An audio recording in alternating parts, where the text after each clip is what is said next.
Today we arrive at Chapter 13, Queen in Waiting. This is the pivotal chapter where Kate Middleton, after years of scrutiny, heartache, and relentless media attention, finally closes the deal with Prince William. As we trace Kate's transformation from Waity Katie to the woman destined to be Queen Consort, we'll see a mix of perseverance, calculated patience, and old-school royal playbook. And as we watch these events unfold in the past, it's impossible not to see them against the backdrop of today's royal dynamics, where Kate continues to emerge as one of the most steadfast figures in the monarchy. Kate was relentlessly pursued in London. She was hounded when she left her Chelsea apartment in ways reminiscent of the harassment of the young Lady Di. At the benign end, she was photographed putting out the trash at her apartment. Been there, done that. William's girl mucks in. Evening Standard, and led the evening news waiting for a bus. At the ugly end, it was 90s paparazzi excess all over again. As she walked through Paddington Station or an airport, barbaric photographers yelled, "Bitch, whore, slag, look this way," to try to get a rise out of her, just as they had with Diana. During the same week the Diana inquest opened in October 2007, there was a horribly ironic echo of the past when photographers gave chase to the car as Kate left a nightclub with William. I think this is the moment when the public and the media truly realized Kate wasn't just the girlfriend anymore. She was walking a path dangerously close to Diana's, with all its lurking shadows. But unlike Diana in her early years, Kate managed this chaos with a steely calmness. She neither courted the press nor rebelled openly. She absorbed the suffocation, turned down the noise, and stayed on course, proving she had the steel the institution required. In an awful, let's get it over with phone call in April to Kate while she was at the Jigsaw office, he dropped the breakup bomb. She had to excuse herself from a meeting and pace around the parking lot for an hour-long heart-to-heart that left her in pieces. Kate did what she always did when she was devastated. She fled to Bucklebury. Jigsaw gave her compassionate leave. With her daughter's morale at its nadir, Carol Middleton took charge. A comeback strategy was devised whose outlines, as summarized by Stephanie Marsh in The Times, were to recuperate on holiday with your ex's other former girlfriends. He will admire your lack of jealousy and feel paranoid about what it is you could be talking about. Revise your views on press intrusion. Get yourself photographed doing all of the above as often as possible. To William's discomfort, he saw pictures of Kate leaving their old nocturnal haunts late at night in thigh-high skirts. William, sure enough, was soon begging to have her back. She held out, savoring his contrition, before finally accepting an invitation to the end-of-training Bovington Camp freakin' naughty party, where she rocked the room, dressed as a sexy nurse. The heir to the throne was said to have followed her around all night like a lost puppy. This was the make-or-break point, and Kate knew it. Many would have walked away, bruised ego in tow, but Kate and Carol played the long game. Instead of confrontation, they deployed absence as a weapon. The liberated Kate narrative was a media hit.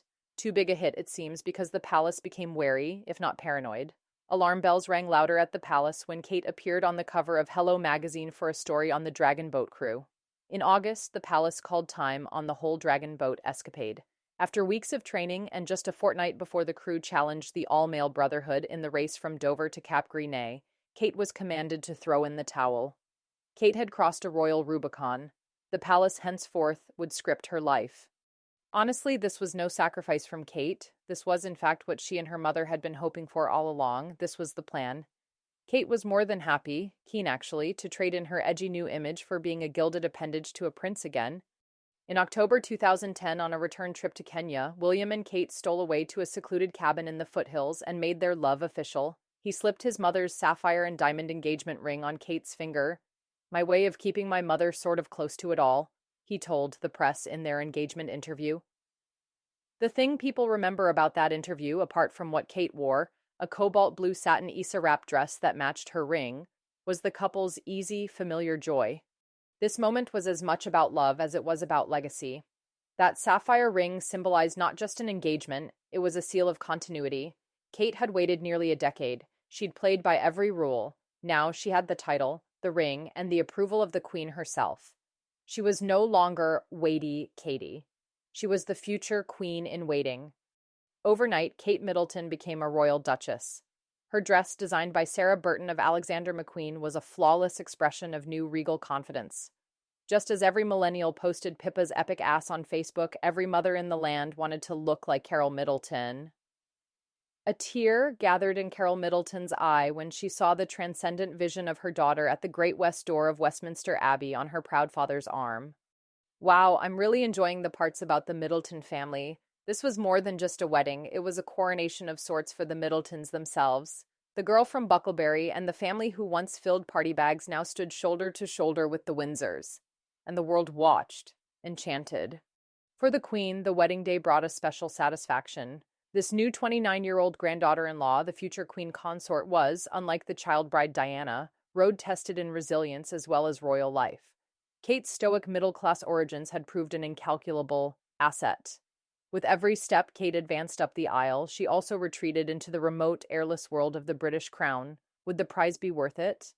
Kate had achieved what few outside observers believed possible. She had navigated the tightrope walk of duty, decorum, and personal dignity without a single wobble in the public eye.